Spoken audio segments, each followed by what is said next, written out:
Hello, আসসালামু আলাইকুম। তো আপনারা সবাই কেমন আছেন? আলহামদুলিল্লাহ আমরা ভালো আছি আপনাদের দোয়ায়। তো আপনারা যে যেখানে থাকেন ভালো থাকেন এই দোয়া করি। তো আজকে একটা নতুন মানে জিনিস দিয়ে রান্না করছি এই প্রথম।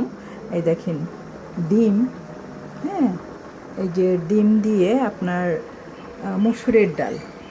ডিম দিয়ে মসুরের ডাল, এই যে ডিম দিয়ে দেখেন ভাব উঠতেছে, হ্যাঁ? ডিম দিয়ে মসুরের ডাল আজকে প্রথম খাবো। তো মনে হচ্ছে অনেক মজা লাগবে, অনেক টেস্টি লাগবে। তো আপনারাও এইভাবে রান্না করে খাবেন, হ্যাঁ? মাঝে মাঝে আমি বিভিন্ন ধরনের রান্না করি আর কি, যেগুলো মনে করেন যে মনে হয় যে এটার সঙ্গে এটা রান্না করলে হয়তো বা ভালো লাগবে, দেখি না একবার ট্রাই করে।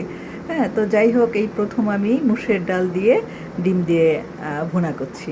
দেখেন কালারটা অনেক চমৎকার আসছে, তাই না? আর এইদিকে যে ভাত বসিয়ে দিয়েছি, ভাত হচ্ছে। আর এই আর কি মোটামুটিভাবে আছি আর কি, একভাবে আছি। এই দোয়া করবেন আমাদের জন্য, বেশি বেশি করে দোয়া করবেন, হ্যাঁ?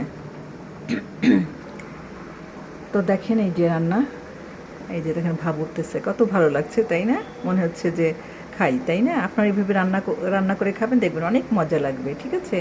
ওকে, তাহলে সবাই ভালো থাকেন। আল্লাহ হাফিজ। নেক্সট টাইমে আবারও অন্য কিছু শেয়ার করবো। ওকে, থ্যাংক ইউ। আল্লাহ হাফিজ। আসসালামু আলাইকুম রহমতুল্লাহি বারকাতুহু।